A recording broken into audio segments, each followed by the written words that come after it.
Assalamualaikum qarindoshlar. Hozir anglaydiganlar Doktor Memtimin A'loning Uyg'ur qatliami psixologiyalik nazar nomli kitobining Qayg'uning bosqichlari nomli bölümü.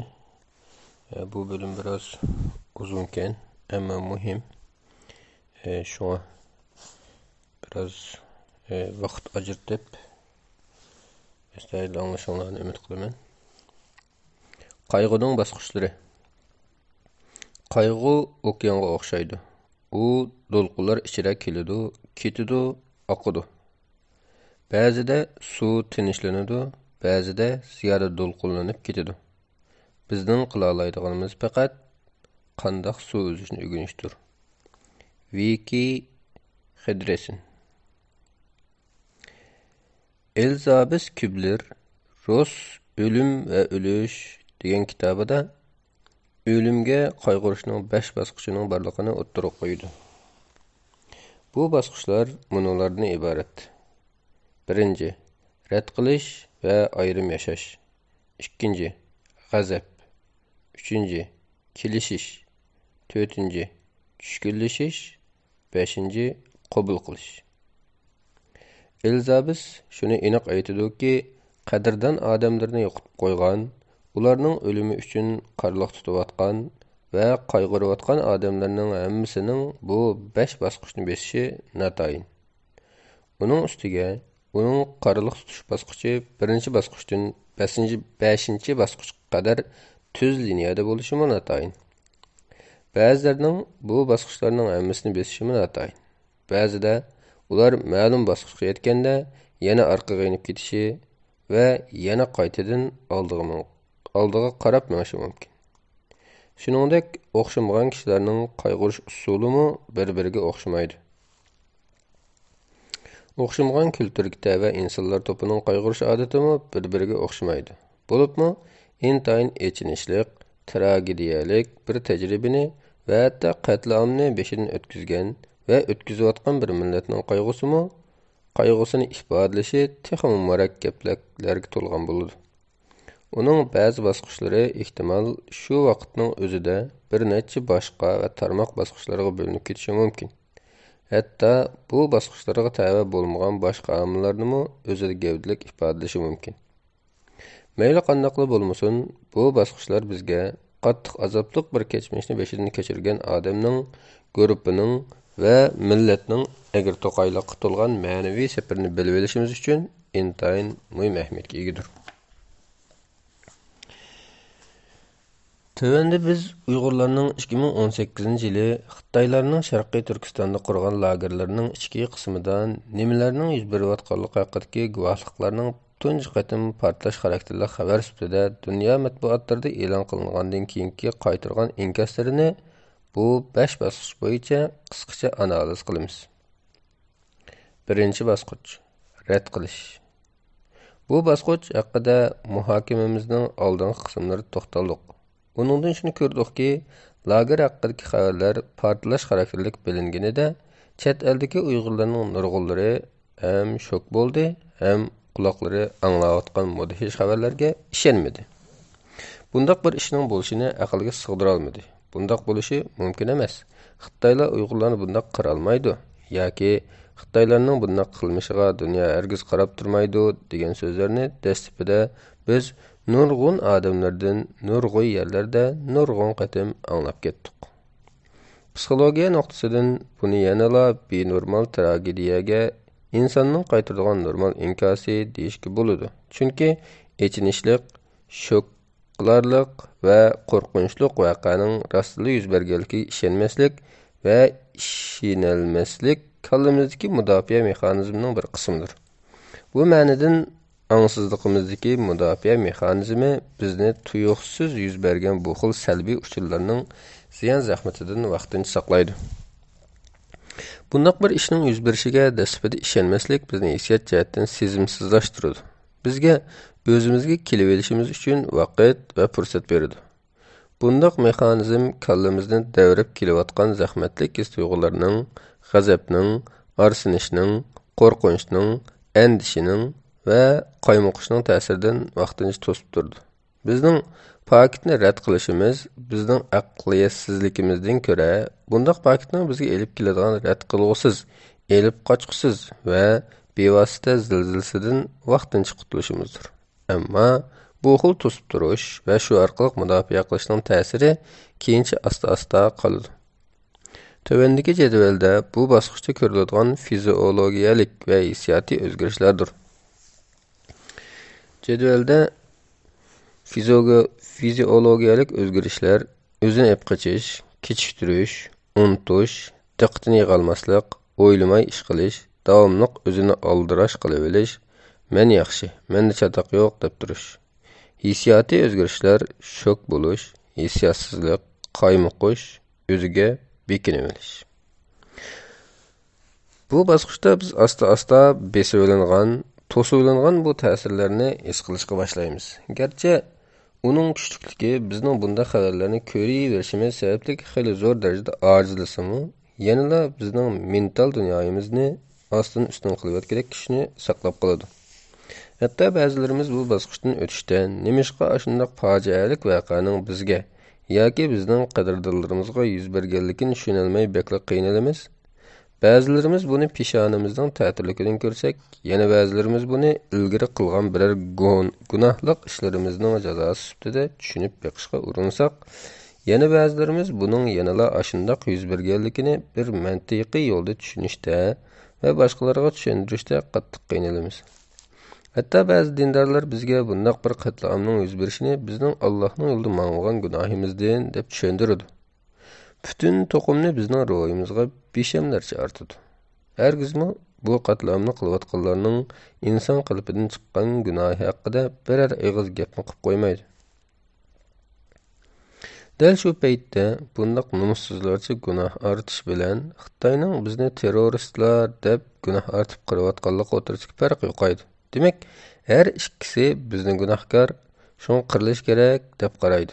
Biri haqiqiy qirg'inchilik qiladi, yana biri dinni burumlash orqali bu qirg'inchilikni oqlaydi. Oxirida her ikkisi o'xshash qotillik bo'lib chiqadi.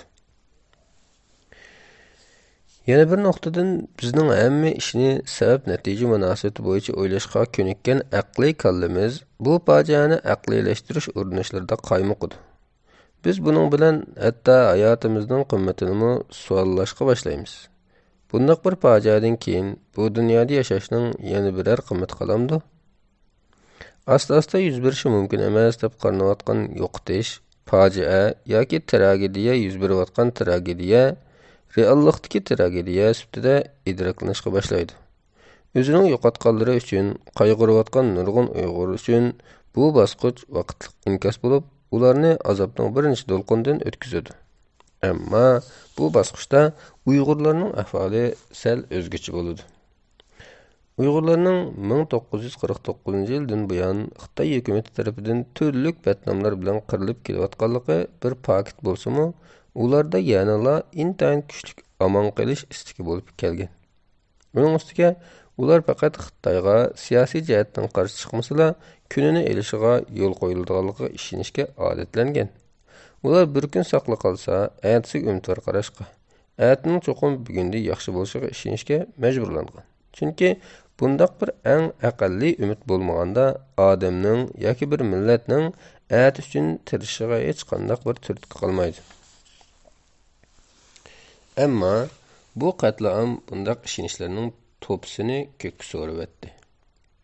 Uning Uyg'urlarga olib kelgan eng qo'rqinchli signali shu bo'ldiki, endi Uyg'urlar siyosiy jihatdan Xitoylarga talto'kis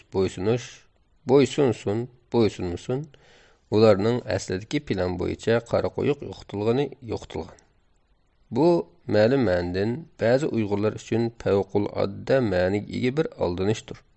Tarixiy talay aldanishlarga to'lib ketgan Uyg'urlar yanala omon qilib yashab kelgan edi. Ammo bu qatim texi yaqingacha millatlar ittifoqligi, uch ayrilolmaslik, uch go'galik qilish degan o'xshagan shiorlar bilan Uyg'urlarning ko'nglini tutib, amin topqizib kelgan Xitoylarning tuyuqsiz Uyg'urlarni kollektiv qirg'in qilishi ular uchun eng oxirgi, eng qattiq aldanishdir. Uning ustiga Ba'zi Uyg'urlarda Xitoylarga qarata to'lim bir tarafdan qarash bor edi. Ularning qarashicha Xitoylar to'g'riyo'lak edi. Shunga ular hiyla-mikrga tayanib jon boqatdi. Ular Uyg'urlarni bir millat sifatida dunyoning ko'zida qatlam qilishga hargiz jur'at qila olmaydi. İbtidai qaramliq bilan Xitoylarni jismoniy jihatdan ko'zga ilmaslik ham ularning makkarligi sababli axloq jihatdan yerginish nurg'un Uyg'urlarga shundoq bir ruhiy ustunlik va shundoq bir xomxayolsimon ishonch berganki, Xitoylar ularga o'ch bo'lgan taqdirdami yanada ularga tegalmaydi. Chunki ular tegidan qo'rqinchoqlardir.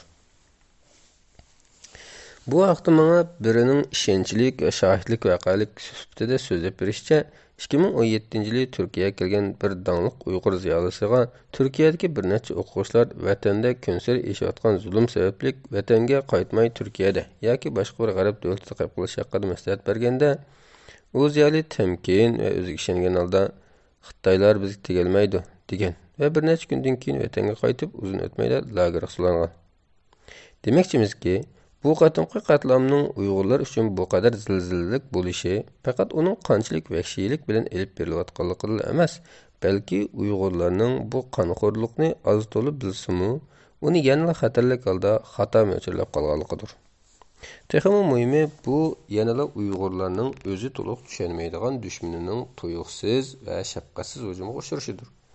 Buningda o'zini to'liq tushunib bo'lolmagan bir millatning tarixdan beri o'zi to'liq tushunib bo'lolmagan yana bir millat tarafidan tushuniksiz bir tarzda tuyuqsiz kollektiv vayron qilishiga qarata ajoyib echinishli bir pushaymoni bor. Ikkinchisi g'azablanish. Tragediya va baloyi ofatni rad qilish va uningdan o'zini ep qochish ma'lum mezgillik bo'ladi. Har kuni degidek kelayotgan o'lim xabarlari, lagerlarning rasmlari, hikoyalari ularning reallikdan qocholmaydiganligini tan olg'izadi. Shuning bilan yo'qotishning azobi o'zining kuchini ko'rsatishga boshlaydi. Xo'rliq, nohaqchilik va adolatsizlik tuyg'usi birlashib, g'oyat zo'r bir salbiy kuch ustida psixikimizda to'planadi.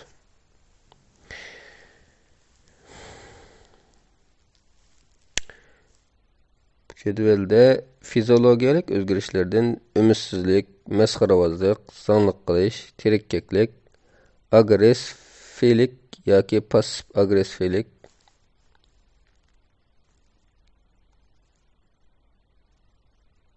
talash tortishga osonlik kirib qolish yoki mushtlashish, aroq yoki boshqa zararli ichimlikni iste'mol qilishga ortish, hissiyotli o'zgarishlar, rallilik, savorsizlik, o'chmanlik, o'ng'aysizlik, g'azablanish, kontroldan chiqib ketgandek his qilish. Bu yerda ralla degan so'zni tövnükdeki izohlabdi. Bu so'zning fe'l shakli ralla bo'lmoq bo'lib, inglizchadagi frustrationning turkchadagi husronning tarjimasidir. Bu psixologiyada biror narsani o'zgartirmaslik yoki uningda utuq qozonmaslik sababli xafa bo'lish yoki bezorlik hissini ko'rsatadi. Agressivlik yoki passiv agressivlik degan fiziologiyalik o'zgarishdagi passiv agressivlik odatda bevosita agressiv emas, balki vositalik agressiv bo'lgan qilmishlarga qaratildi. Bu xildagi kishilar qarorlik holda oilasining va boshqalarning talablariga kechiktirish, g'um saqlash yoki johillik orqali inkos qaydirdi. Agar ular bir ishdan ochiqlangan bo'lsa, o'zining sarang emasligini, normalligini qayta ta'kidlaydi-yu, ochiqdan hargiz yonganlik alomatini ko'rsatilmaydi. Uyg'urlarning ahvolida 2018-yilda yuqori pallaga chiqdi. İctimai mediada Uyg'urlar shokdan keyin o'ziga kelib, nima bo'lganligini oz-to'la anqirishga boshlab, ko'zi ko'rayotgan, qulqi anglayotgan, qalbi to'yayotgan va kallasida o'ylayotgan bu qirg'inchilikqa qarata g'azab nafratini ifodaladi. Bu nafrat xuddi volqandek etilib chiqdi. Ayni vaqtdagi ijtimoiy medialardagi inkoslarni eslasak, g'azab nafratning Uyg'urlarning muhojiratdagi hayotida ko'rsatgan eng muhim va eng kuchli kollektiv inkos ekanligini ko'rib olamiz. Hatto ba'zi Uyg'urlarning, bo'libmi Uyg'ur yoshlarining Xitoydan qisos olish, qurolliq harakat qilish va o'lguchi elishish sadolari intayin kuchli shaklda o'tirib qo'yildi. Bu g'oyat zo'r ma'naviy energiya afsunarligi hech qanday bir Uyg'ur yetakchisi yoki tashkiloti tomonidan cho'nqur kuzatilmadi. Onun əhmiyyəti yeterlik tonulmadı və doğru bir yolğa yeteklenmedi. Əlbəttə, eyni vaqtda hətta hazırmı qurallı qarışıq görüşü mümkünlük bolması mümkün idi. Amma bu gayesor energiya chet eldagi Uyg'urlarning Xitoyning zulmiga ko'rsatgan intayin kam ko'rilgan va aql bilan ishlatilsa ajoyib unum qozong'ili bo'ladigan bu kollektiv ruhiy energiya asosan boshqa ketdi. Ularning ko'p qismi afsunarliqi bir-birimizni ayblashga qartildi. 2018 yilning oxirlaridan tortib 2019 yilning o'ttirlarigacha mening kuzatishimcha diaspora Uyg'ur jamiyati ig'ir qalamqonchilikqa to'ldi. U ko'p qism Uyg'urlar g'azablik, ammo nima qilishni bilmaydigan, jiddiy bir ishni qilishga tashna, ammo ularni yetaklaydigan odam bo'lmagan, ittifoqlashishning zaruriyati eng bilingan, ammo Uyg'urlar eng bo'lingan bir davr bo'ldi. Uyg'urlar kollektiv asabiylashdi, saranglashdi. Bu bir ma'naviy sarangliq davridir. Agar biz kelgusida hozirqidimi sovuqqan bir shaklda mushu vaqtlarda nima ishlarning yuz berganligini texmi cho'nqur va texmi inchik o'ylasak, shuni ko'rib olishimiz mumkinki, bu davr mohiyatda Uyg'urlarning bir milliy to'pliqqa to'liq kirib, uyullashib bo'lmaganligidek ochiq paketni oshkor qildi. Bu vaqtda tarixdan biri Uyg'ur jamiyatining uyushqoqligiga oshkora va yushin ta'sir ko'rsatib kelgan va hal bo'lmagan yurtvozlik, rayonvozlik, diniy guruhvozlashish, ziyoli ulamo to'qinishi o'zining kuchini namoyon qildi. Texim echinishliqi Uyg'ur siyosiy o'ylanishlarida toki shu chaqqa el bo'lmagan, ham el bo'lmaydigan boshqa talash tortishlarmi, masalan, kelgusida qurilmoqchi bo'lgan davlatimizning ismini Sharqiy Turkiston deyish kerakmi yoki Uyg'uriston deyish kerakmi? Ushbu davlatning xarakteri demokratik bo'lish kerakmi yoki shariatni asos qilish kerakmi?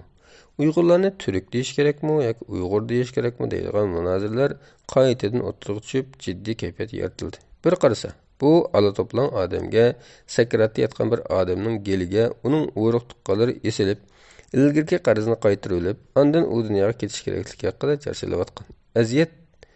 Arziyat aytayotgan g'oyasi bir asabiy muhitni eslatadi. Yana bir qarasa, bu Uyg'urlarning ro'yatga tuyuqsiz jo'langan g'oyasor energiyani Xitoyga qo'yib bera olmay, yoki qo'yib berishdan qo'rqib, texmi bexatar va bevosita shaklda bir-biriga qo'yib berish orqali bo'shinish tepishga urinishdek ma'naviy anarxiyani eslatadi. Ya'ni, mana mushundoq muhitda vatandagi Uyg'urlarning qo'rqinchli ahvoli bir tarafda qilib, chet elliklarning bir qismi bo'libmi eng g'azablangan va asabiylashganlari o'zlarining qalbida naga qo'yib birlashi texana ma'lum va bekitilmagan salbiy energiyani bir-biriga ma'lum ideologiyalik kurashni davomlashtirish nomida bexatarroq shaklda qo'yib berdi. Bu anarxiya yana xuddi mushu fursat o'tib ketsa, ularning ideyasi butunlay keraksiz bir narsaga aylanib qolishga bo'lgan vahimadan ifodalandi. Shuning bilan ular o'zining ideyasini g'alzirlik bilan bozorga silib, diqqatni tortishga va shu orqali o'zining donoligini bildirishga kirishib qoldi. Bu vaqtda ba'zi bir qism siyosiyonlarning a'zo ko'payish niyati kuchaydi. Kim qanchalik ko'p odamni qoyil qilib orqaga ag'ashtira olsa, u shuncha haqqoniy va uning yo'li shuncha to'g'ridek bilinadigan bo'ldi. Bu xuddi to'polondan to'g'ach o'g'irlashdek bir ish edi. Shuning bilan nima qilishni, nega berishni bilmay qolgan xalqni orqasiga selish bo'yicha ma'lum doirada musobaqa qilish bo'ldi.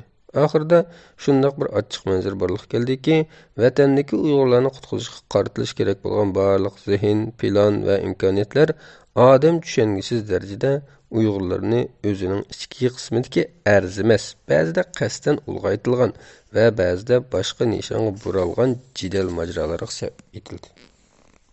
Faqat oz sondagi sagak faoliyatchilarning bu kollektiv sarangliqqa aralashmay, o'zining Xitoy hokimiyatining jinoyatini dunyoga bildirish bo'lgan tirishchanliklari va orqa-orqadan chiqib guvohlik berayotgan Uyg'urlarning irodasidan sirt bu davrni nurg'un ish jiddiy qilinish kerak bo'lgan, ammo qilinmagan, asosan zoyi ketgan bir davr deyishga bo'ladi.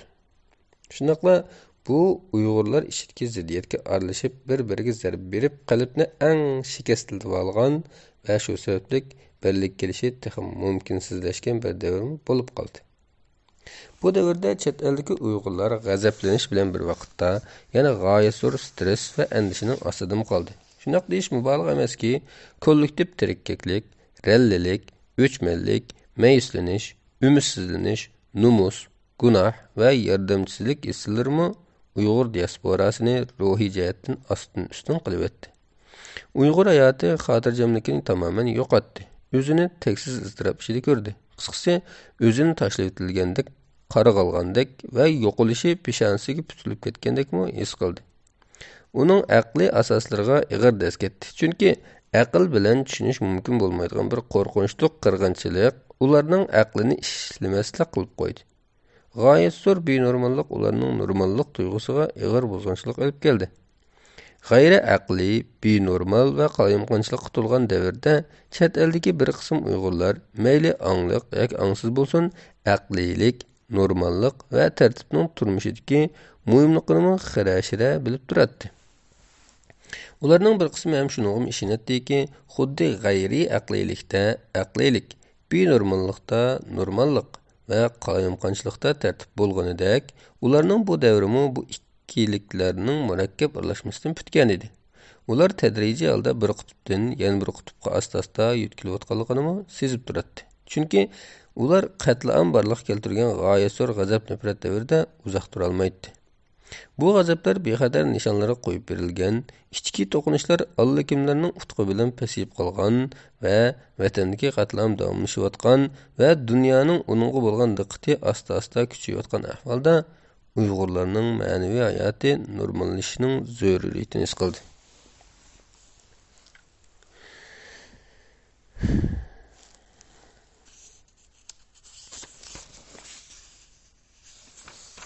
Bir jadval varken g'azabning mazmuni va shakllari, tafsiloti, yuzlanish oqibatlari mavzusida ko'rib boqaylik. G'azabning mazmuni va shakllaridan g'azab obyekti ning tafsiloti birinchisi Xitoylar, ikkinchisi Uyg'urlar. Uyg'urlar ichida birinchisi Uyg'ur jamoati, ikkinchisi Uyg'ur yetakchilari, uchinchisi Uyg'ur tashkilotlari. Uchinchisi o'zi. Yuzlanish, g'azabning obyektining yuzlanishi Xitoyga bo'lgan qarshilikning qiyinlik, xatarning yuqorilik va fursatning kamligi, chet eldagi Uyg'ur qarshiligining g'oyat zo'r salbiy energiyasini qiyinlik darajasi tuban, ammo energiyani qo'yib berishga muvaffaq bo'lgan bir bexatardek obyektga burdi. Bir-biri bilan ilishish. Uyg'urlarning hayot mamatlik garisida Uyg'ur tashkilotlarining iqtidorsizliklari shu suv ustiga aylab chiqdi va bir qismlari tanqid ostiga aylandi. Ammo tanqid hech qanday bir islohotni barliqqa keltira olmadi. Ishlar hech o'zgarmasdan atam aytgan boyiqi parsimmeverdi. Qatlamdan kelib chiqqan kollektiv asoratning ifodalari Uyg'urlarning ijtimoiy munosabatining hamma sohalariga qadar o'zining ta'sirini ko'rsatishga boshladi. Do'stlik, o'ruk tuqqandarchilik, nikoh va tashkilotchilik. Ba'zi individuallarda o'zini tuvan ko'rish, numus va gunoh tuyg'usi kuchaydi. Ularning oqibati Xitoyga qarshi turish nishoni ba'zida o'z ichiga biraldi. Kollektiv talash-tortish kuchaydi. Kollektivning zihni arzimas talash-tortishlar bilan xo'ritildi. Ba'zilar g'azabni o'ziga qaratdi. Buning oqibati o'zidan og'rinish, hammani o'zidan ko'rish, o'ziga bo'lgan hurmat suslashish va yo'qosh, o'ziga ishonmaslik va hatto o'zidan nafratlanishga taraqqiy qildi. Guruhlashish xohishi jiddiy kuchaydi. Bu orqali Uyg'urlar o'zidagi stress va razillikni boshqa guruhdagilarga yo'lga qo'yib bera olishning bahosini topdi. Ittifoqsizlik kuchaydi. Uyg'urlarning ittifoqlashishi texmo mumkinsizlikka aylandi. G'azabni ifodalash shakli. G'azabni ifodalash shaklining tafsilotida namoyish qilish, imzo to'plash, guvohlik berish, kollektiv yoki shaxsiy yurish, ijtimoiy mediada qatlam haqida ma'lumot berish, siyosiy yo'llar bilan ko'rishish, qatlam haqida ba'zi maqolalarni turli tillarda e'lon qilish, axborot yig'ini ichish, dastlabki qadamlik qatlam uchur omborlarini qurish qatorliqlar. Buningki yuzlanish xalqarodagi mashhur shaxslarni Uyg'urlar uchun so'zlashga qoyil qilish. Xitoy bilan qarshilashayotganlar bilan dastlabki qadamda birlashishga urinish. Masalan, Tayvan, Hindiston, Yaponiya qatorliqlar. Ammo buning qarta hech qanday bir strategiyalik plan yo'q. Amerika hukumatı, Yevropa Birligi va boshqa davlatlarning Magnitskiy qonunini Xitoyning Uyg'ur qatlami qarta qo'llanishni qo'lga keltirish.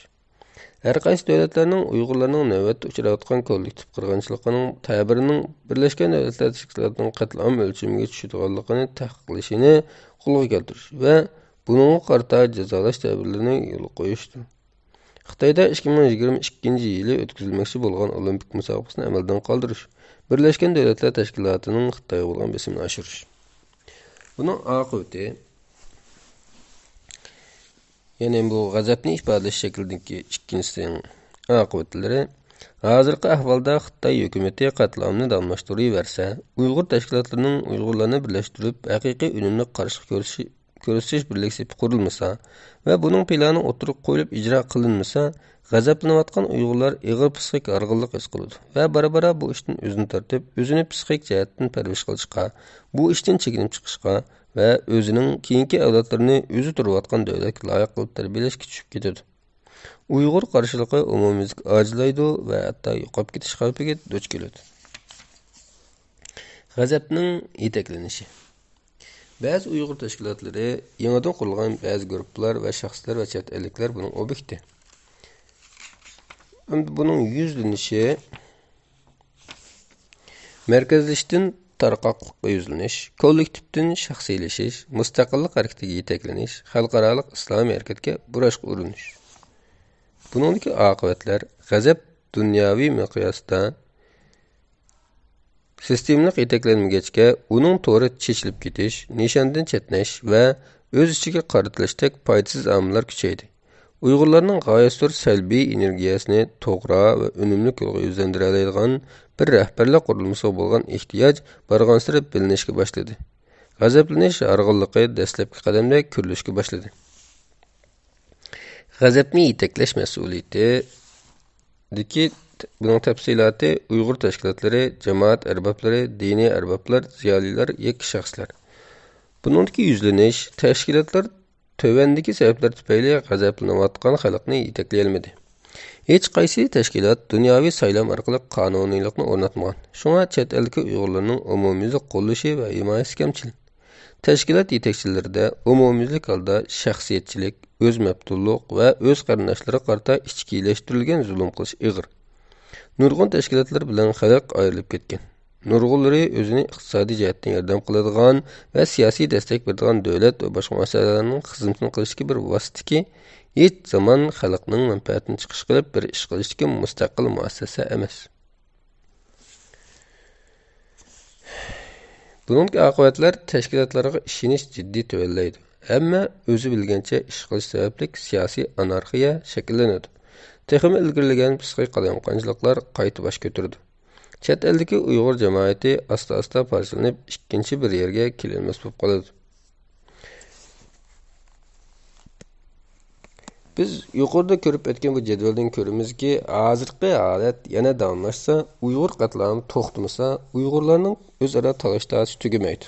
G'azablangan ammo g'azabini qanday chiqarishni bilmay, ichidan ralli bo'ladi va hatto turkum-turkumlab Uyg'ur qarshi harakatidan chekinib chiqadi. Oxirida hamma ish faqat bir turkum shaxslar o'zining oila tavobatlarini surishti qilishdak eng aqlli darajaga tushadi. Chet eldagi kollektiv g'azabdan manbalanadigan kollektiv qarshilik ko'rish harakati shaxsiy qarshilik shaxsning o'zining vatani uchun ado qilgan majburiyatiga taalluq ishga aylanib, doirasi jiddiy taraydi. Xuddi hozir ko'rayotganimizdek. Uchinchisi kelishish. Shuni oldin aytish kerakki, hasratlanishning har bir bosqichi qayg'uliq voqea, yo'qotish yoki tragediya yuz bergandan keyin odamning bu reallik bilan kelishish, uni kallasida azm qilish va oxiri uni qabul qilib, uning ta'sirlari bilan yashashni o'rganish jarayonida ko'rilgan egiz pastliklarda kuchlik va muqim psixik tayinish nuqtasini tepish urinishlaridan tarkib topadi. Kelishmi ham shundoq. Bu bosqich ushbu yo'qotish va tragediyani bartaraf qilishda avval rad qilib beqish, ondan ochiqlanish orqali pastga tushmagan ig'ir hasratni yo'qotish hissini kelishish orqali pastga tushirishga urinish va bu orqali hasratni yo'qotish vositasidir. Texmi muhimi hasratlanishning ikkinchi bosqichi bo'lgan g'azab nafrat uzoq davomlashmaydi. Chunki indan kuchli qo'zg'algan ochiq uzoqqa paylamaydi. Ochiqlanish arg'inlikqa kelib chiqadi. Odam g'azablanibmi hasratini pasayta olmaganda tabiiy holda agar mundoq bo'lsa qandoq bo'ladi degandek qiyosiy shartlik savollarni o'zining to'xtamasini so'rash orqali o'tmish bilan to'xtamay dialog quradi. Özgertkili bo'lmas o'tmishni o'zgartib va kontrolliqdan alburun chiqib ketgan kechmishni qaytadan kontrol qilib boqmoqchi bo'ladi. İşlarni qaytadan hatto mumkinsizligini bilib tursa-mu, ratlab, alburun yuz bergan ham yuz berayotgan tragediyaning yoki oldini olmoqchi, yoki uni yaxshi vurmoqchi va yoki uning salbiy ta'sirlarini amal bar azaytmoqchi bo'ladi.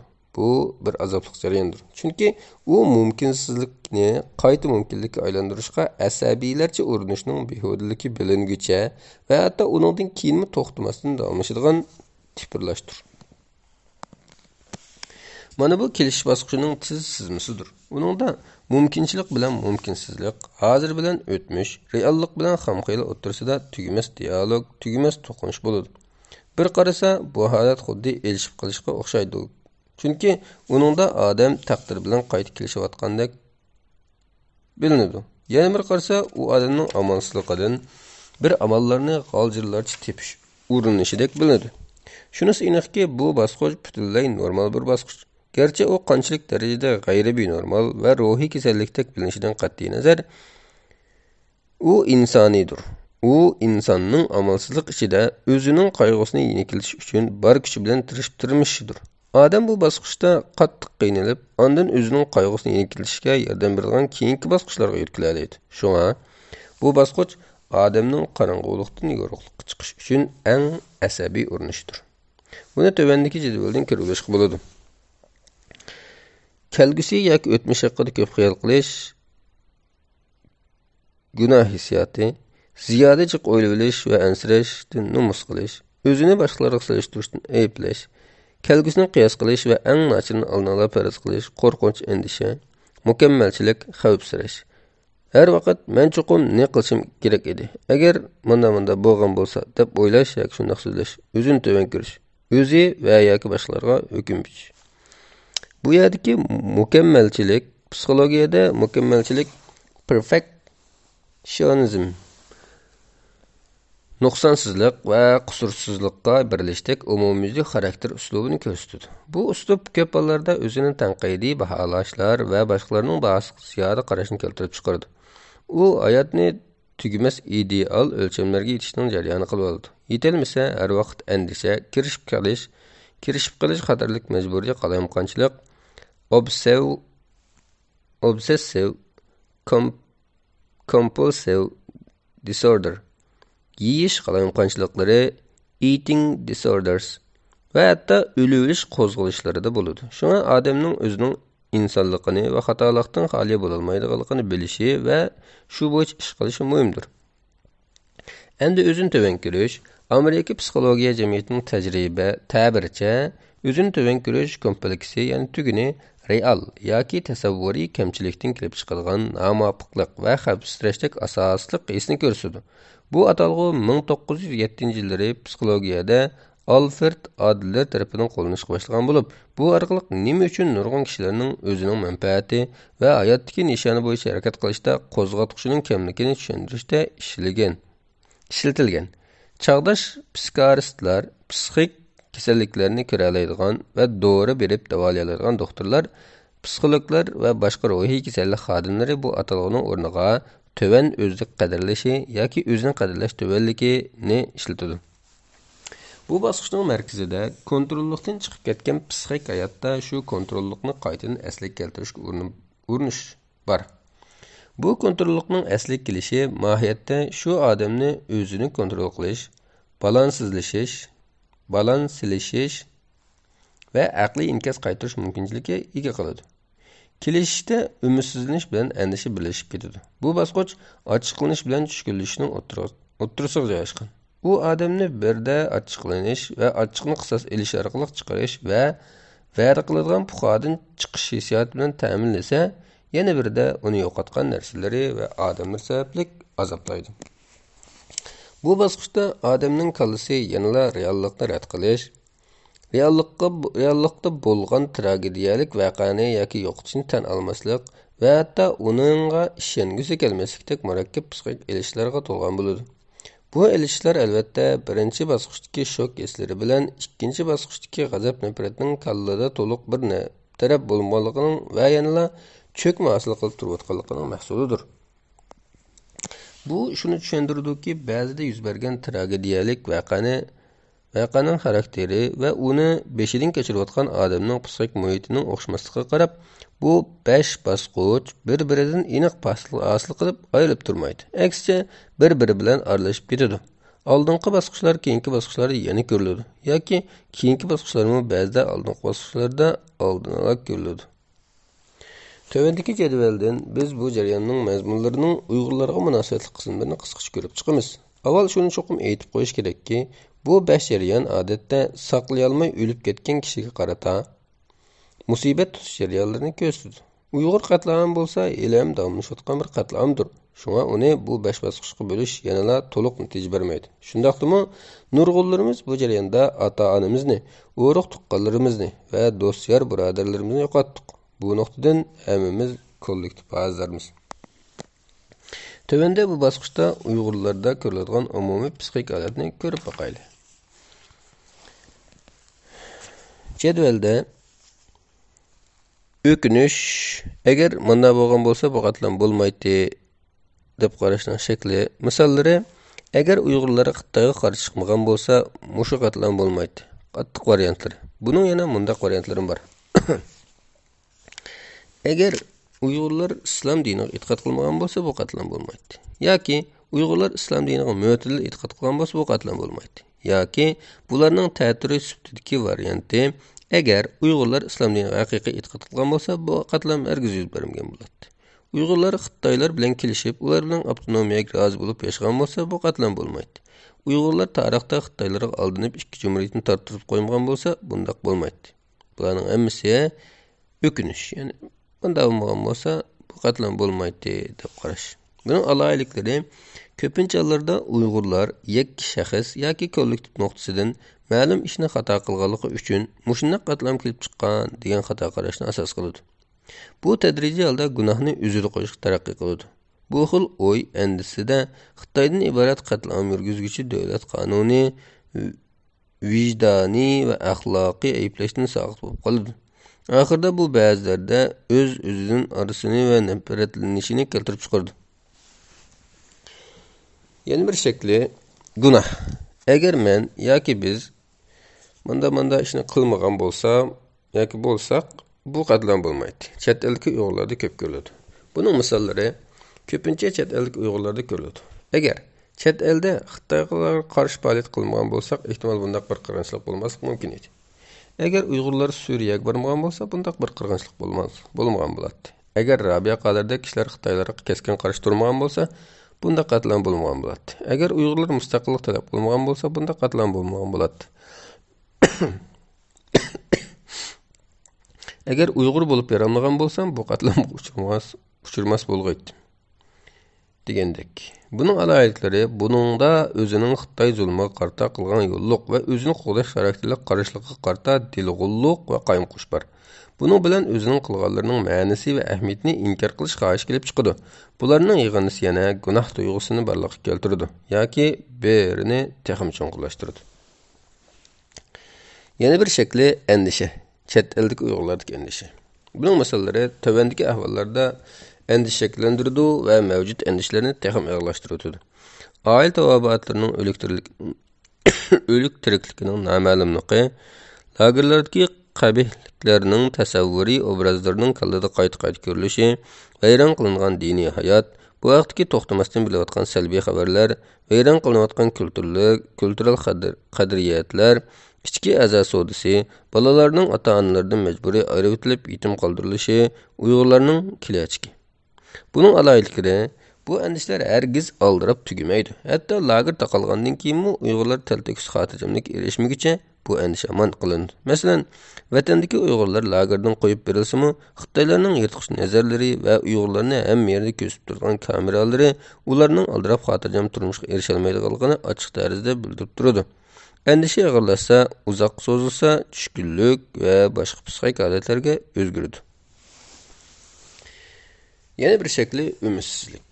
Buning misollari Tövəndəki amillər ümidsizlikni keltirib çıxırdı. Xitayning to'xtamasdan elib berayotgan qatlami, chet eldagi ba'zi tashkilotlarning qobiliyatsizligi va shaxsiyatchilik sababli xalqdan barg'ansir ayrilib qolishi va milliy birlikni barliqqa keltirishga to'sqinlik qilishi yoki uningga ovoz qo'shmasligi.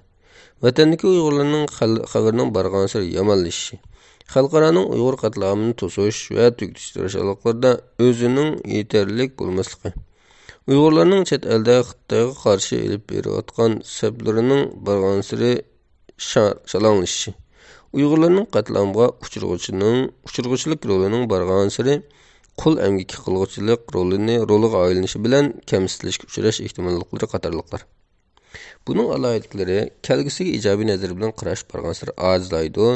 Uyg'urlarning o'z-o'ziga bo'lgan o'chmanligi, yaratmasligi va ko'ngli qilish kuchaydi. Chet eldagi Uyg'urlarning barg'ansiri o'zdirayotgan davlatning asos iqlim kulturiga singib kirishish yuzlanishi tezlashadi. Natijada Uyg'urlarning chet eldagi mavjudligimi ig'ir xirisga uchrab, assimilyatsiya bo'lib tezlashadi. Shuning bilan Xitoyga assimilyatsiya bo'lishni rad qilib, bu qadar ig'ir bedel to'lagan nurg'un Uyg'urlar oxiri turli psixik, ijtimoiy va siyosiy bosimlar tufaylidan o'zi turayotgan davlatning yerlik kultural assimilyatsiya yoki angliq tanlaydi yoki uningga asta-asta majburlanadi. Bu bosqichda bizning diqqatimizni jiddiy tortish kerak bo'lgan bir nuqta shuki, chet eldagi Uyg'urlarning o'zining milliy kelgusiga bo'lgan ishonchi jiddiy tuvallaydi. Uyg'urlarning mustaqillikni nishon qilgan siyosiy harakatlar emas, balki yana uning asosi bo'lgan bir millat sifatida saqlanib qolishimi keyingi avlod qolmay ta'xirsiz krizislarga duch keladi. Chunki hozirning o'zidami xali ko'p sonliq Uyg'urlar ko'nglida vatanni uzil-kesil qo'ldan ketdi. Uni endi qaytarib olg'ili bo'lmaydi. Hamda vatandagi Uyg'urlarimiz asosan vayron qilindi, qirib yo'qotildi deb qaraydi. Shuningdek, ular ham atrofidagi Uyg'ur tashkilotlari va yetakchilarining ularni chet elda biror ahamiyatli kelgusi yetaklay oladiganidan barg'ansir gumonlandi. Shuning bilan ular o'zi bilan kelishga tushdi. O'zining hayotini ahamiyati haqida o'ylanadi. Ularning diqqatining markaziga asta-asta allaqanday buyuk siyosiy g'oyalar emas, balki eng muhim konkret va shaxsiy nishonlar keladi. Ularning bolalarining kelgusi haqida jiddiy o'ylanish, chunki o'zining kelgusini o'ylashga burilish axloqiy nuqtadan, hozirgi mavjudligimizning manfaat nuqtasidan shaxsiyatchilik kirsimi, uni kechirishga bo'lmasimi, psixologiyalik nuqtadan uni odamning o'zini qo'llash mexanizmining rol o'ynashining mahsuli deyishga bo'ladi. Chunki qatlamga uchragan millatning yoki xalqning asliga kelishdagi muhim omillarning biri qarama-qarshilik nuqtasidan kallasini amal bor ashu qatlamning xotirasini yiroq qilishdir. Hatto bu u qadar qiyin va ba'zilar uchun mumkinsiz bo'lsin. Chunki qatlamni unutib bilish, u vaqtda ko'p so'zlarga aralashmaslik va u vaqtdagi xabarlarni o'qimaslik qatorliqlar odamning angsizligining o'zini qo'llash mexanizmlarining biridir. Albatta, yuqori deganimizdek bizga aloqalar ko'ngilsiz voqealarni boshqalarga so'zlab berish ruhiy jihatda asli kelishimizga foydalidir. Yana ba'zi odamlar ularni boshqalarga so'zlab yurmay, biroq to'sib o'tishga urinadi. Bu o'xshamagan voqealarga va odamlarga boqib o'xshamaydi. Bu Freudning ruh analizida rad qilish deb ataladi. Intayin ko'p uchraydigan o'zini qo'llash mexanizmi bo'lish bilan u biz ko'ngilsiz reallikni va faktni qabul qilishni rad qilgan vaqtimizda yuz beradi. Bu xuddi biz avval so'zlab o'tgan rad qilishga o'xshab ketadigan mexanizmdir. Buningda biz bu xildagi voqealarni yoki hadislarni kallamizda bizning xotirimizdan angsizligimizda yuqori chiqib, bizning ang bo'shligimizda paydo bo'lib, bizni bearam qilishdan to'sib qo'yamiz.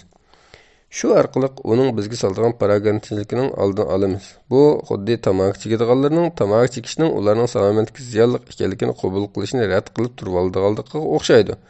Buning odatdagi kundalik turmushdagi o'xshash shakli qumga beshini tiqib olgan tuga qushidir. Ya Allah. Albatta, odamning kallasida hech qanday bir xotir yo'qolib ketmaydi. Ko'ngilsiz xotirlar texmi yo'qolmaydi. Ularning ba'zilari bizni davomli parakanda qilmaslik uchun faqat angsizligimizda bostirilib qo'yiladi. Ustiga chiqishi cheklandi. Ammo ba'zida bunday xotirlar bizning irodamizga xilof holda va bizning to'sishlarimizni unutmay, masalan, tush muhitida yoki biror gapni xato deb solgan vaqtimizda tuyuqsiz angsizligimizda paydo bo'ladi. Bizni chidoqsiz parakandachilikka soladi. Bu basqıçның yana mühim bir alaylıqı vatanның iç-sırtidagi Uyg'urlarning o'zlarining qutquzilishiga qarata bir mo'jizani kutishidir.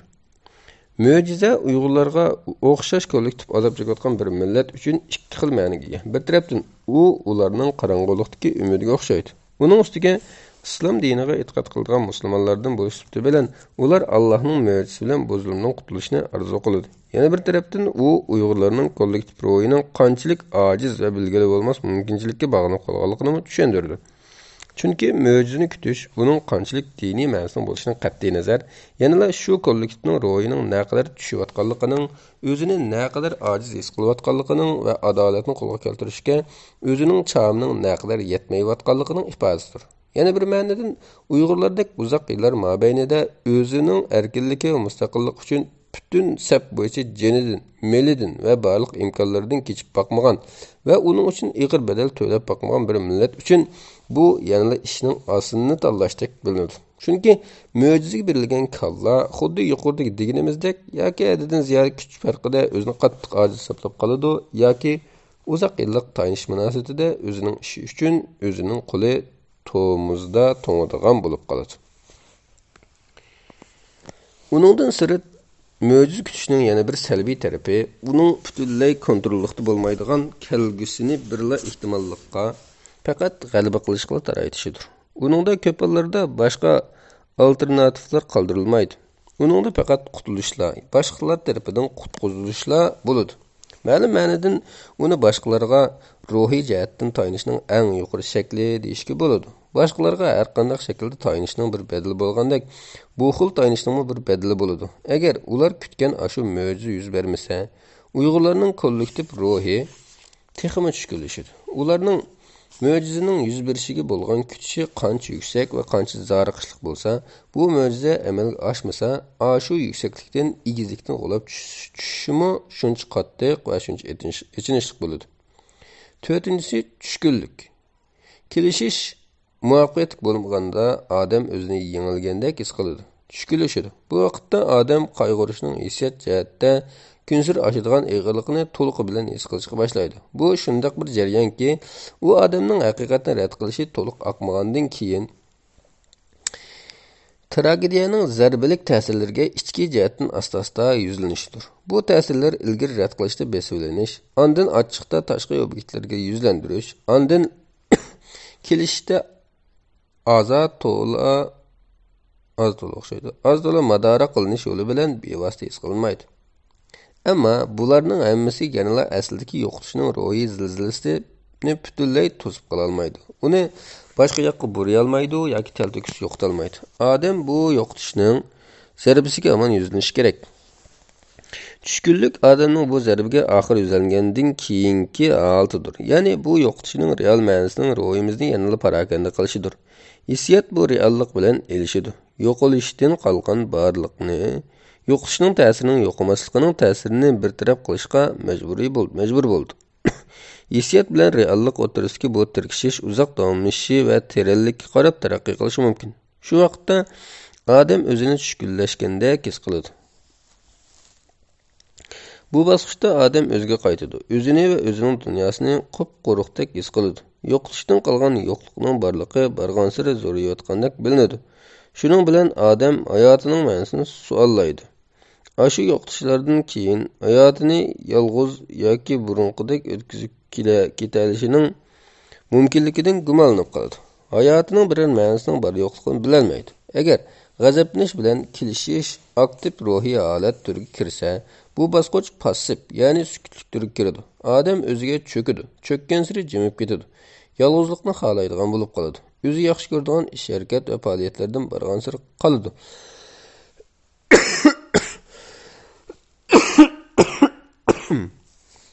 Shuning bilan tushkunlik uni xuddi qora tomondek o'z qo'yniga oladi.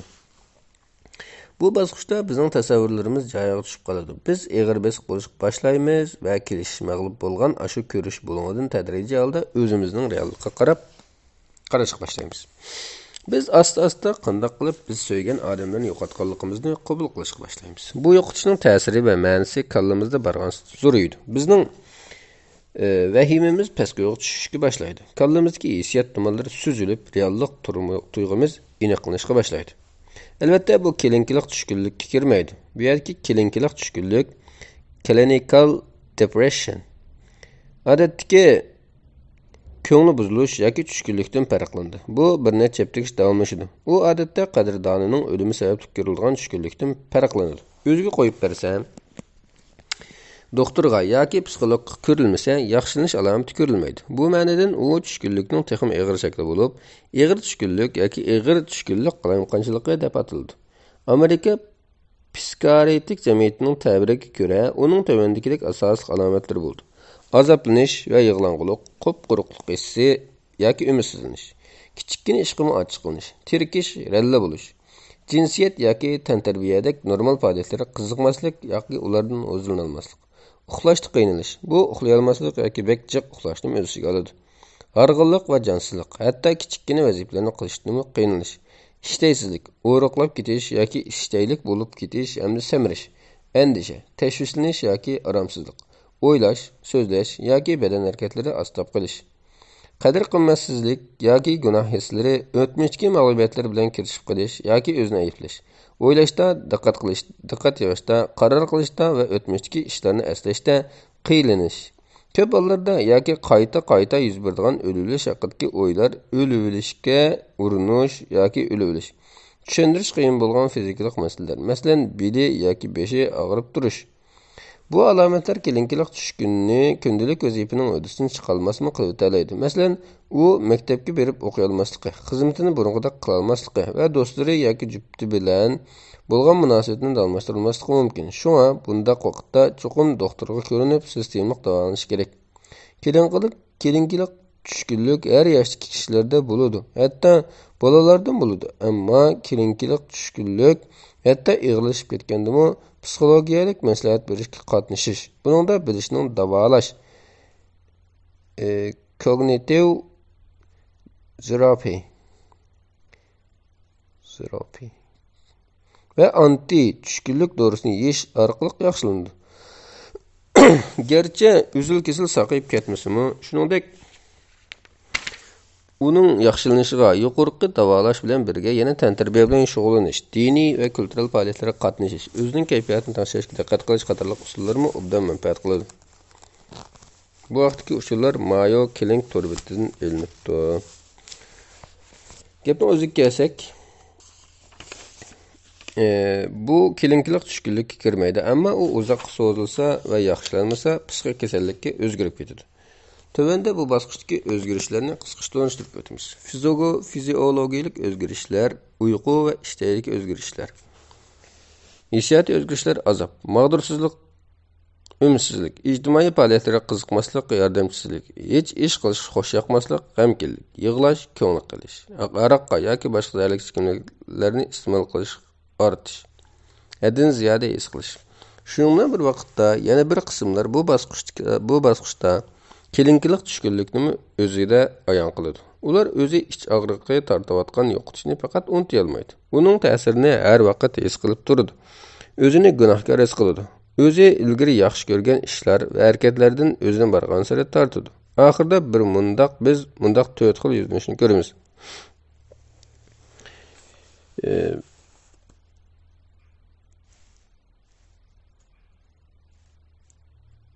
Bu yerda tushkunlik, A. Kelinkilik tushkunlik, voz kechish, B. Voz kechish, C. Elishish, D. Normallashtirish. Bu normallashtirish bilan elishishni qabul qilish, tushkunlikni qabul qilish va kelishish.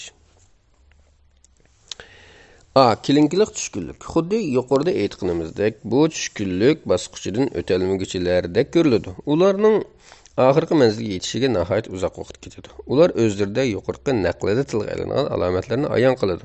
Bu shu nuqtadan alohida ta'kidlash kerakki, tushkunlik ish zamon beg'am, o'z ishiga puxta, shaxsiyatchi va huzur alovatchini izlamaydi. Uningga giribtor bo'lganlar afsunarligi ko'p hollarda hissiyoti tuyg'un, sezimchan, aqlli, g'ururli va keskin kishilardir.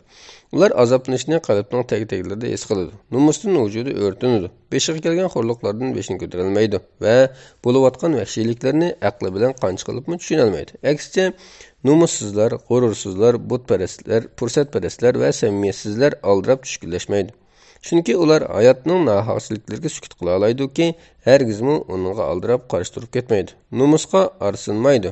Qilmishlari uchun gunoh tuyg'usiga patmaydi. Shuning bilan biz bu bosqichda oramizdagi bir turkum qo'rqmas, vijdonliq, hissiyotliq va odamiylikka boy Uyg'urlarni yo'qotib qo'ydik va yana yo'qotib qo'yamiz.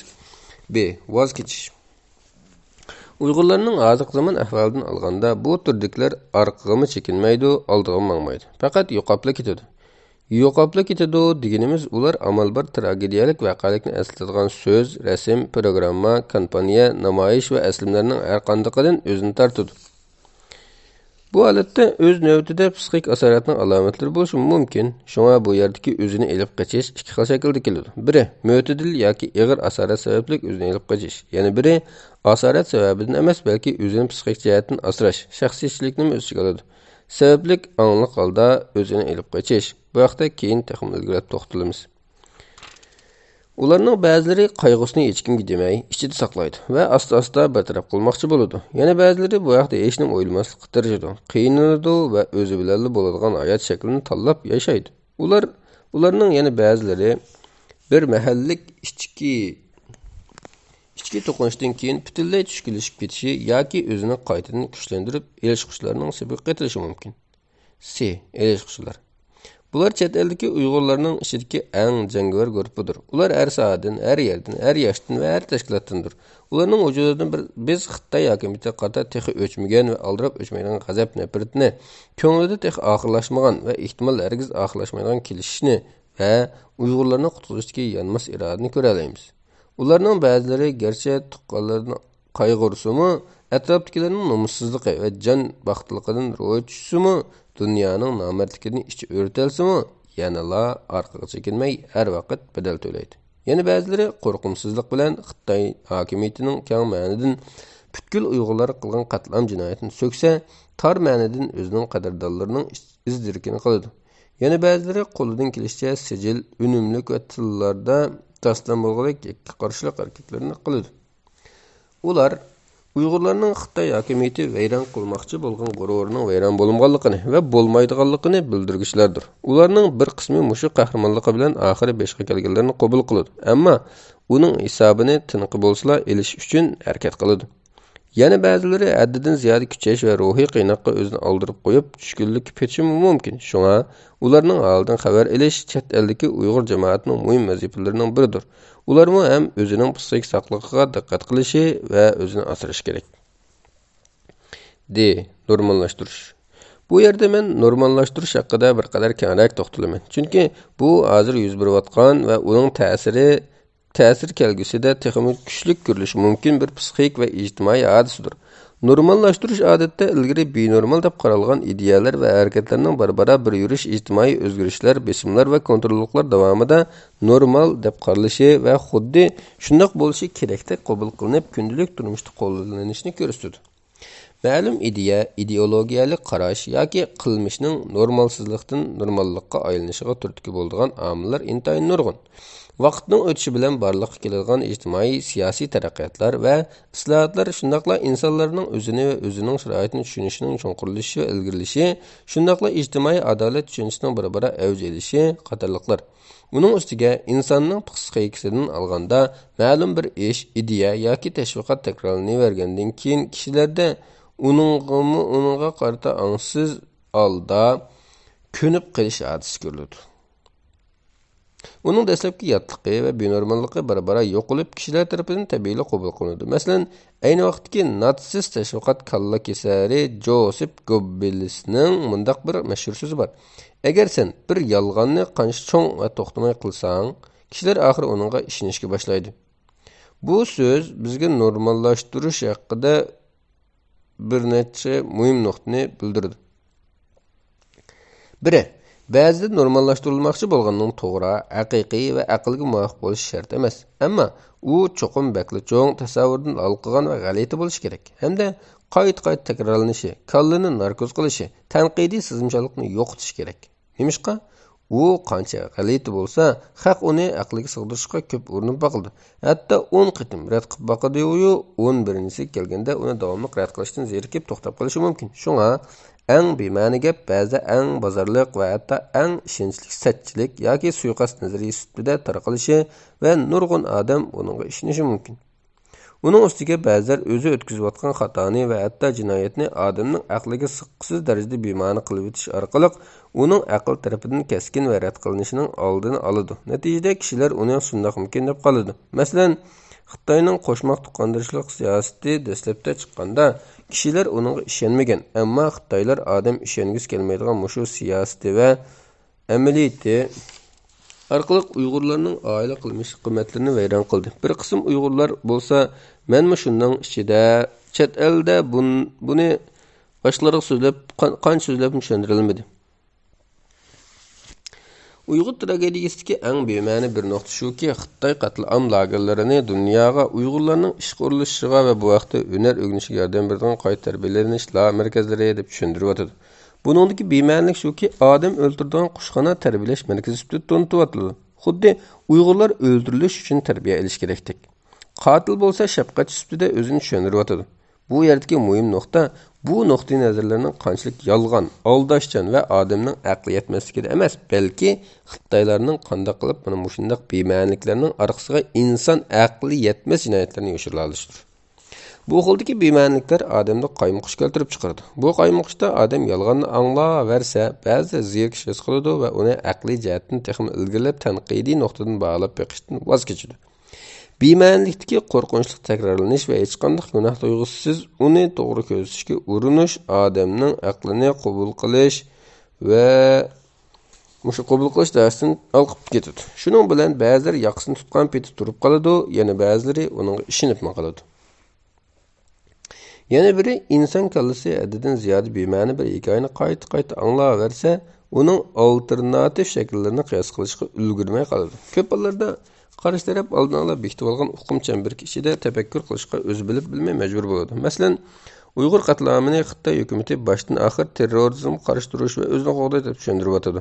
Butkul Uyg'ur qatlami bu orqali diniy asabiylikdan manbalangan terrorizm bilan uningga qarshi turish o'tiriski to'qinish sifatida tushunilishga va shu orqali bir taraf qilinishga yoshirin yetaklanyapti-ki, hargizmi mustamlika bilan uningga qarshi turish ve bir xalqning haq-huquqlarining ig'ir darajada dafsanda qilinib, qatl-am qilinishi bilan qatl-am qilguvchi mustabid ham qonxo'r bir hokimiyat adolat bilan zo'ravonlik o'tirishi to'qinish shaklda haqiqiy namoyon bo'lmayapti.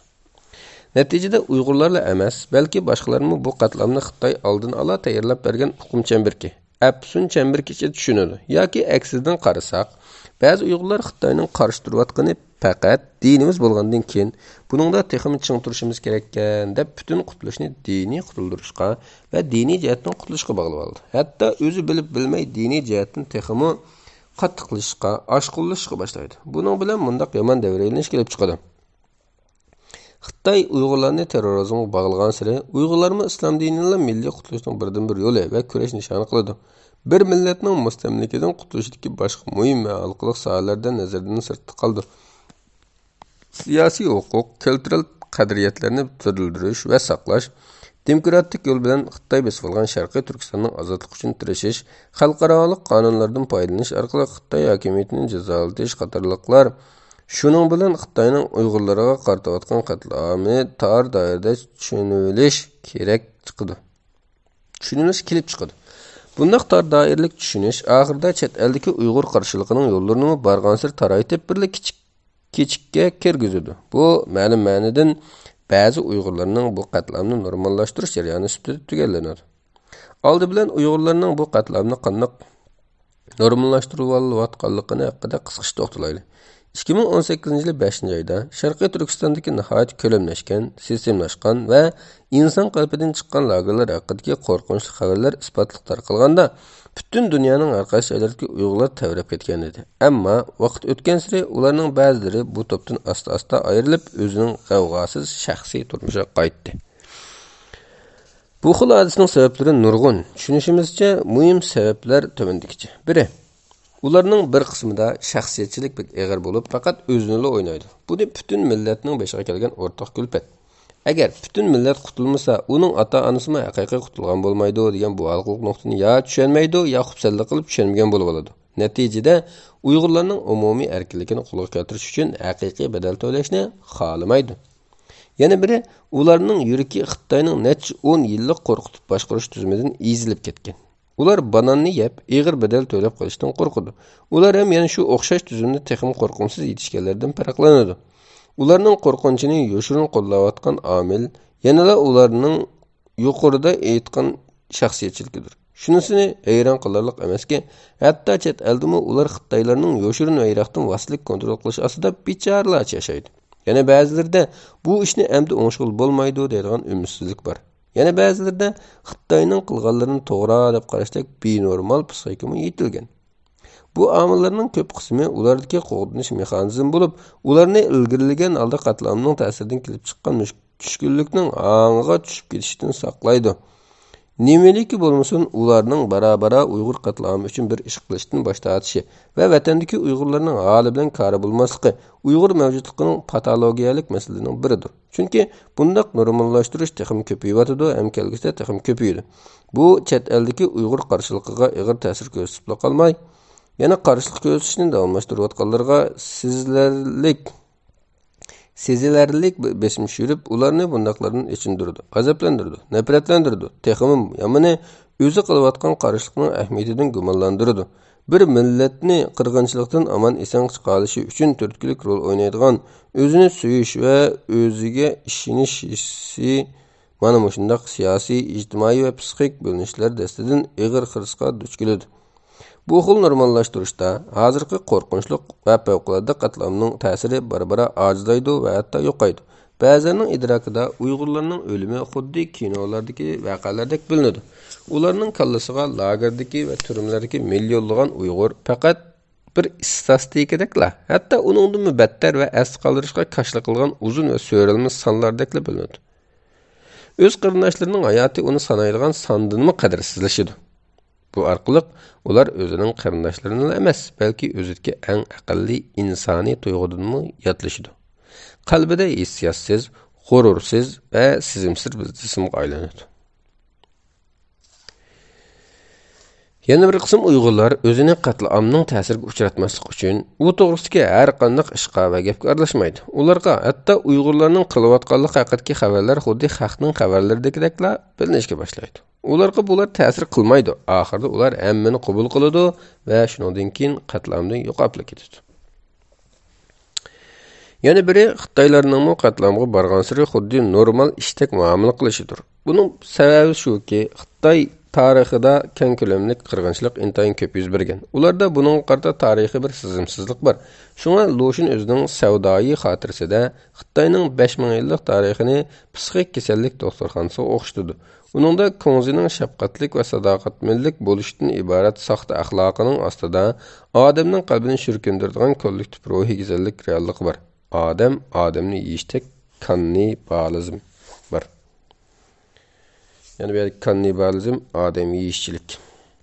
Yana bir jihatdan ularga tushayotgan xalqaroliq besimning to'limi ojizligi ularni o'zining qotilligidan yiqmas qilib o'tadi. Uning ustiga ularning bir qismida bu qatlam jarayonida odam o'ldirishga o'rganib qolish, xumor bo'lib qolish mumkinchiligi bo'ladi. Chunki Uyg'ur qatlami Xitoy davlatining qo'llash ostida elib berilayotgan sistemalik qotillik bo'lish sifati bilan bir qism Xitoylardagi odatda boshqalar qo'yib bera olmaydigan sadistik istaklarni qondirishga qarta eng yaxshi fursat bo'lib beradi. Shuningdek bu Xitoylardagi asabiy millatchilik bilan manbalangan Uyg'urlarga bo'lgan tabiiy va qo'rqinchli o'chmanlik ularni qotillik qilishga texim jalb qiladi. Ularning nazarida qilayotgani qo'rqinchli qotillik emas, balki o'zining Xitoy jamiyatining kishandilarini bir-birlab pokiz yo'qotishidir. Bu vaqtda buni misolni elish zo'rdir. Yaqinda biz vatandan chiqqan bir qatlam amanidan shuni bildikki, bir qatim u Urumchidagi bir ommaviy avtobus chiqsa, bir Xitoy uning qarab, Uyg'urlar bu yer nima ish qiladi? Ular tutib bo'lmadimi deb so'ragan.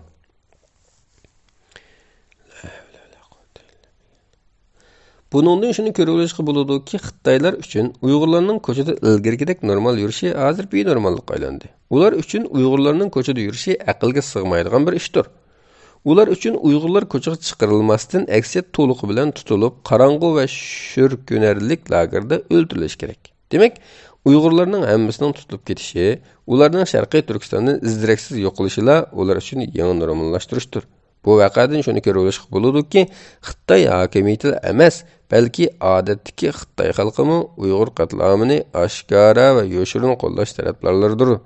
Bu qatlam nuqul holda Xitoy Kommunist partiyasi va kommunistlarla qilayotgan qatlam emas, balki odatdagi Xitoy xalqini qo'llayotgan, uning qatnashayotgan bir kollektiv qatlamdir. Bu haqda Stanford turma tajribasini qisqacha tilga olish muhimdir. Bu tajribaning muhim adoyaligi shuki, uningda bir turkum fidoilar bu tajribaga iltimos qilib qabul qilingandan keyin ikki guruhga bo'linadi. Biri jinoyatchilar, yana biri gundupaylar. Ya'ni biz va ulardan tarkiblangan qarim-qarshi ikki guruhga bo'linadi. Gundupaylar tuyuqsiz yana bir nupuzga, mas'uliyatga va huquqqa ega bo'ladi va mahbuslarni boshqarishga boshlaydi. Buningga chidamagan mahbuslar asta qarshilik ko'rsatishga boshlaydi. Buni intizomni buzganlik, nupuzga xiris qilganlik deb qaragan gundupaylar texim asabiylashidi. Shuning bilan ularning mahbuslarni boshqarishi texim qattiqlashib, bu sun'iy turma keng ko'lamlik xuddi rostdaglar to'qinishni kutilishga tasliq qiladi. Shuning bilan bu tajribani o'tkazishga mas'ul professor Zimbardo bu tajribani 6-kuni to'xtatib o'tishga majbur bo'ladi. Bu tajribadan shuni ko'ra olamizki, kontrol qilingan muhitda odamning tabiatining yaxshi yoki yomon bo'lishidan qat'iy nazar, uning qilmishini o'zgartgili, kontrol qilg'ili bo'ladi. Texnik keskin aytsak, yaxshi odamni eski gundupayga va eski odamni yaxshi gundupayga aylantirg'ili bo'ladi. Bu ularning tabiatining yaxshi yoki yomon bo'lishi bilan munosabatsizdir. Bu tajribaning natijasi shu qadar hayron qolarliqki, odatdagi odamga qonuniy kafolat bilan bir vazifa berilsa, imtiyozga ega qilinsa, uningda ko'p hollarda o'zi boshqarayotganlarga qarata shafqatsizlik qilish xohishi ko'riladi. Garchi bu tajriba psixologiya sohasida ilm bahslik bo'lsa-mu, bizning uningdan kollektivning qilmishi haqida yanada muhim va so'qqinlik bilan oldigan saboqlarimiz bor. Shuningdek, Sharqiy Turkistonda ham Xitoylar, ham Uyg'urlar uchun cho'ng bir turum bo'lib keldi. Buningda Uyg'urlar boshdan oxir mahbus, Xitoylar gundupaydir. Uyg'urlar bo'lsa qadimdan Xitoyning kollektiv tasavvurida bo'ysundirish tas, tarbiya ko'rmagan va madaniyatsiz yavoyilar deb qaralib keldi. Xitoy ko'chmanlari bo'lsa madaniyat elib kelguchilar sifatida ularga qarash va ularni ayvashga keltirish, odam qilishga mas'ullik rolini elib keldi. Bu haqda Xitoydagi Xuyzu millatidan bo'lgan va bir jamiyatshunos bo'lish sifati bilan Xitoyning asonliq millatlar siyosatini keskin holda qayta o'ylanishga va o'zgarishga chaqirgan Ma Rongning ideyalarini tilga olib o'tish kerakdir. Uning qarashicha, chegaradagi millatlarning u Xitoydan boshqa asonliq millatlarning millat emas, balki milliy guruhlar zu uchun deb atashni va oxiri ularning bir Xitoy millatiga qo'shilishini ilgari surishni targ'ib qiladi. Xitoylashtirilishi mohiyatda zamonaviylashtirishning to'sqinligisiz yuzlanishdir. Hatto bu uni Xitoylarning bu asonliq millatlarga madaniyat elib kelishidir deb qaraydi. Bu rollar har ikki tarafning kollektiv yoshirini ang'isingdi. Demak, Sharqiy Turkistondagi har qanday bir Xitoyning kallasida o'zi ko'chib kelgan yoki tug'ilgan Sharqiy Turkistondagi Uyg'urlarni oshkora va yoshirin kontrol qilishdan iborat muhim bir siyosiy vazifa bor. Shunga ular har vaqt Uyg'urlarni kontrol qilishni bir xil zaruriy bosqich va kam bo'lsa bo'lmaydigan siyosiy ijtimoiy mexanizm deb qaraydi. O'zining har vaqt bu vazifaga atalgan ko'radi. Ular bunday kontrollikning vositasining qanchalik qabih bo'lib ketishi bilan hisoblashmaydi.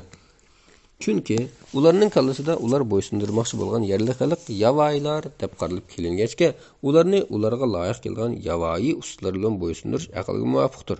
Madaniyleştirishning zarur qadamidir. Uning ustiga Ching sulolasidan beri Uyg'urlarni qancha qattiq boshqarganlar Xitoy markaziy hokimiyat tomonidan shuncha maqtilib kelingachga, hech qanday bir Xitoy amaldori o'zining Uyg'urlarni boshqarish metodining axloqqa va qonunga agar Xitoyda haqiqiy axloq va qonun bo'lsa-da, Uyg'un yoki Uyg'un emasligini surishtirib o'ltirmaydi. Aksicha, vositasi qanchalik qabih bo'lib, Uyg'urlarni qanchalik qo'rqitib boshqarsa, uning shunchalik unumli vosita ekanligiga ishonadi. Markaziy hokimiyat tomonidan shunchalik maqtiladi. Yerli Xitoylarning texmi qo'llashiga erishadi. Amallik tuyg'usini kuchaytiradi hamda ularning va ichkiridagi boshqa Xitoylarning g'arbiy diyorda, atalmish g'arbiy diyorda yiltiz tortishiga jasorat ato qiladi. Shu sabab azaldan bunda qattiq qo'llikqa ishonadigan Xitoylarning bu qadimgi qatlamni normallashtirishi to'lim normal bir ishdir. Bu xil normallashtirish Xitoylarning o'zining Uyg'urlarga qilayotgan qilmishining insoniyatga qarshi jinoyat ekanligini tunishiga va buning qarta uningdan qo'lini o'ziga to'sqinlik qiladi. Aksicha, ular qilmishi va jinoyatga qarata gunoh tuyg'usida bo'lish uyoqib tursin, balki uningdan faxrlanadi va jamiyat uchun qilishga tegishli vazifasini ado qilayotgandek tuyg'uda bo'ladi. Qo'rqinchligi, ular bu qatlamni qilgan sari jasoratlanadi. Jasoratlangan sari texim asabiylashadi, texim soddalashadi, sadistlashadi va inson qalbidan texim chiqib ketayotgani tuymaydi. Bu noktada biz natsist Germaniyasi uchun ishlab, Yevropaning har qaysi joylaridagi necha million yahudiylarning jazo lagerlariga to'shilishining logistikasiga, ya'ni murakkab jarayonni, masalan, keng ko'lamda ko'chib kirish yoki boshqa operatsiyalarni inchik o'rlashtirish va ijro qilishni ko'rsatadi.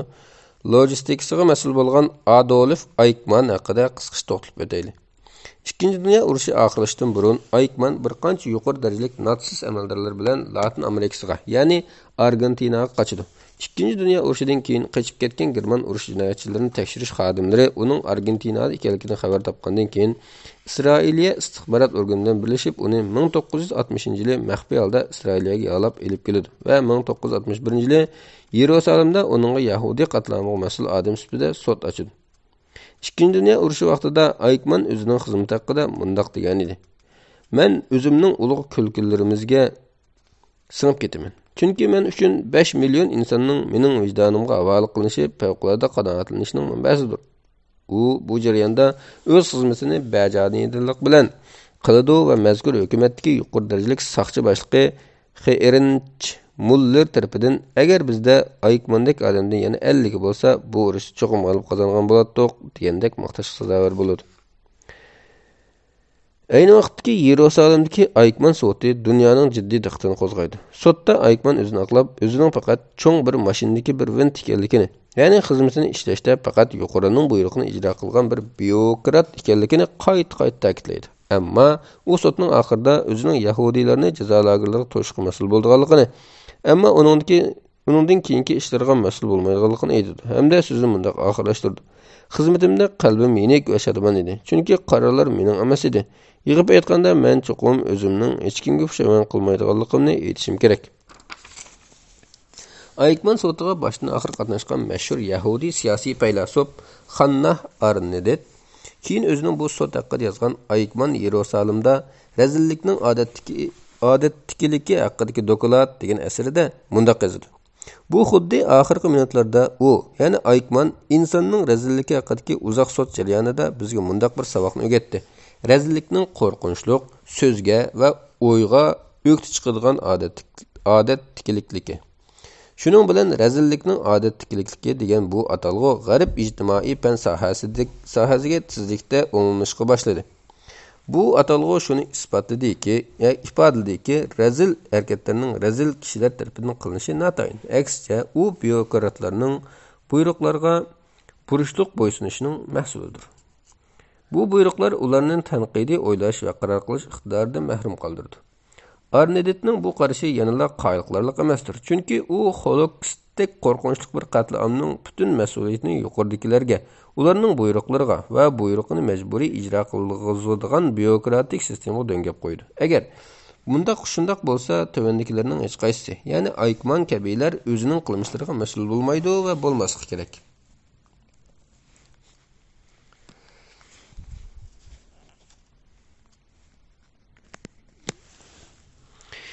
Chunki ular o'zining bunday sharoitda nimani qilishni tanlay olmagan bo'ladi va faqat yuqorining buyrug'ini majburiy ijro qiladigan passiv va itoatman ish bajaruvchilarga aylanadi, xolos. Shunga Eichmann gunohsiz deb qaralish kerak. Agar bu nuqtada biz bunday o'rtaq sharoitda harakat qilayotgan odamlarning razil harakatini erkin tanlay olish mumkinchiligini chetga qoqsak, u zaman buni ikki Germanning farqiga bora olmay qolamiz: Eichmann va Martin Niemöller. Martin Niemöller Germaniyalik ilahiyashunos bo'lib, natsist Germaniyasini avval qo'llab, keyin uning aryanizmlik tashviqotini qarshi turganlik uchun jazo lagerlariga solinib, 1945-yili qo'yib berilgan. Shuningdek, keyin u xalqaro tinchlikparvarlik harakatlariga aktiv qatnashgan. U ko'p hollarda 2-Dünya urushida natsist terrorligi bilan uningga qarshi turishdagi kuchsizlik va bo'linish haqida yozgan mushu she'ri bilan eslanadi. Tunji qatim ular sotsialistlarga kelganda "Men unimni chiqarmadim, chunki men sotsialist emas edim. Ondan ular ishchilar uyushmasichilarga kelganda men unimni chiqarmadim. Chunki men ishchilar uyushmasichisi emas edim. Ondan ular Yahudilarga kelganda men unimni chiqarmadim. Chunki men Yahudi emas edim. Ondan ular menga keldi. U yerda men uchun so'zlaydigan hech kim qolmagan edi.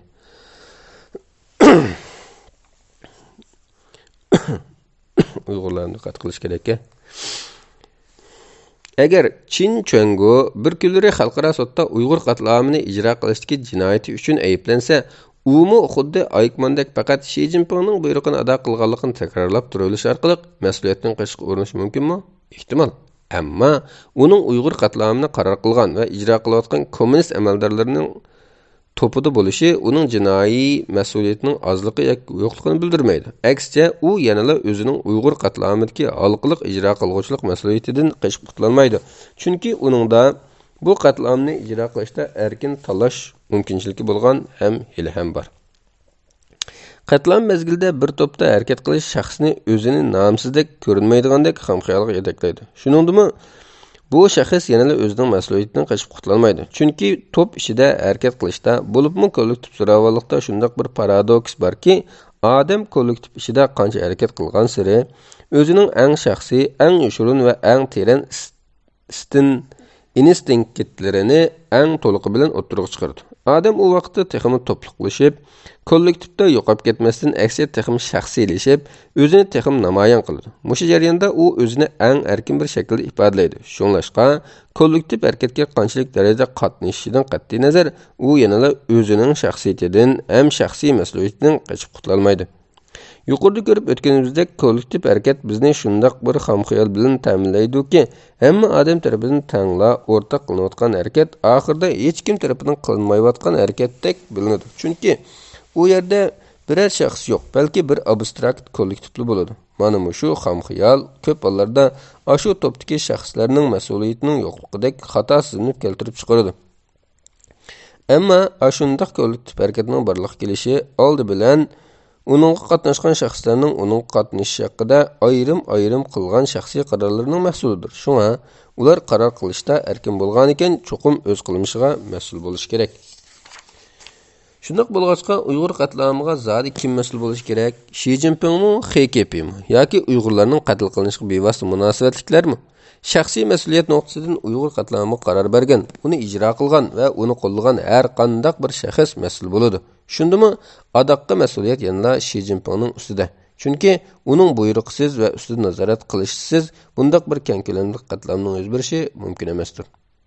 Shuningdek, bu mas'uliyat yana XKPga tushadi. Chunki u bu qatlamni o'rinlashtirish, uni mablag' bilan ta'minlash va ijro qilishda boshdan oxir rahbarlik o'rnida turdi. Ondan atalmish Xinjiang hukumatı va uning tarmoqlari mas'ul bo'ladi. Bu tarmoqlar toki Sharqiy Turkistondagi eng tuvan hukumat o'rin bo'lmish yezki aholilar komitetiga suriladi. Shuning bilan bir vaqtda mas'uliyat bu qatlamga qatnashishning darajasining ig'irligi bilan o'lchanadi. Shaxslar bilan hukumat o'rinlarining mas'uliyati mana shu o'lcham bo'yicha qonuniy tartiblar bo'yicha birma-bir surishtiriladi. Yana biri dunyo jamoatining Uyg'ur qatlamini normallashtirishidir. Oldi bilan shuni e'tirof qilish kerakki, Uyg'ur qatlamining bo'layotganiga 3 yildan ortiqroq bo'ldi. Garchi bu 3 yil ichida u borgan sari dunyodagi bir qism davlatlarning jiddiy diqqat e'tiborini qo'zg'ayotgan bo'lsa-mu, ularning Xitoyga tushiradigan besimning yetarlik bo'lmasligi sababli bu qatlam texashda to'xtagani yo'q.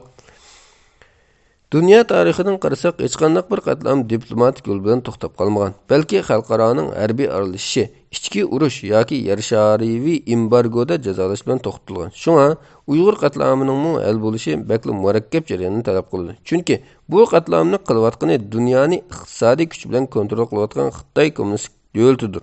Shunga iqtisodiy yo'llar orqali uningga tayangan davlatlarning mutlaq ko'p qismi bu qatlamga qarata yoki sukutda yoki qo'llashda. Uni hal qilishning vaqti uzargan sari, unumi ko'rilmagan sari dunyo uni bargan sari normallashtirib qarashga boshlaydi. Dunyo oldida Uyg'ur qatlamining jiddiyati tuvanlaydi. Uning ta'xirsizligi ojizlaydi. Uning to'xtatishning zaruriyati bargan sari bir tarafga qayirib qo'yiladi. Xatarlik tarafi u oxirida faqat Xitoyning ichki ishi deb qaraladi va shuningdan keyin uning oqibati qayta surishtirilmaydi. Buni tuvandagi sxemaning ko'rilishiga bo'ldi.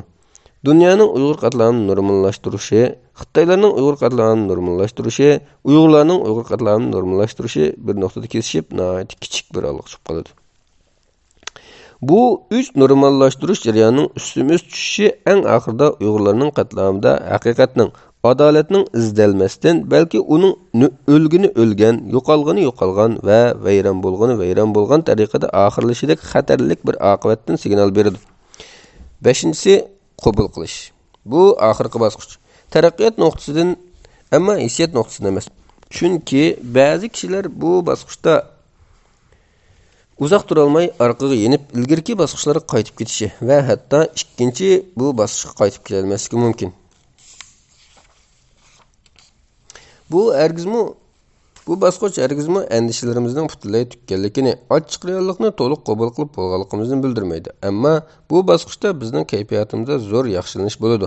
Diqqatimizni texim yig'alaydigan, kayfiyatimizni tangshayalaydigan, o'zimizni uncha og'ir darajada tayanchsiz his qilmaydigan, ko'p uxlaydigan va kelgusiga umid bilan qarayalaydigan bo'lamiz.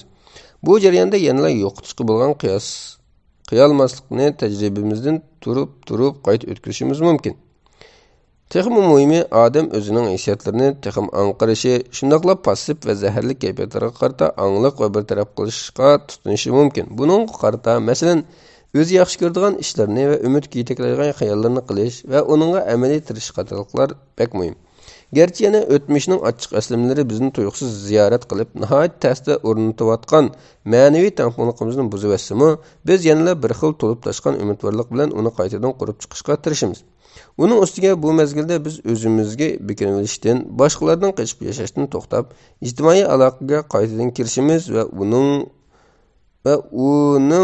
foydasini ko'ramiz. Kayfiyatimiz buzilganda, ko'nglimiz yerim bo'lganda va hasrat nadomat qalbimizni o'rtaganda yaqin kishilarimizning yordamini aktivlik bilan izlaymiz. Asoratga hargizmi yolg'iz qarash turmaymiz. Bu bosqichning asosiy qoidalar tuvandikcha: fiziologik o'zgarishlar va hissiyot o'zgarishlar.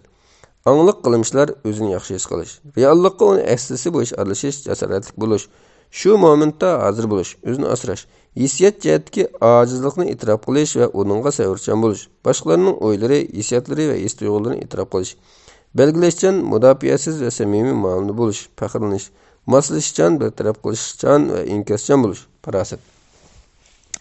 Uyg'ur qatlami hali ham shiddatli davomlashayotgachqa, chet eldagi Uyg'urlarni texi bu qabohatli asoratdan qutulib bu bosqich keldi deyishga hargizim bo'lmaydi.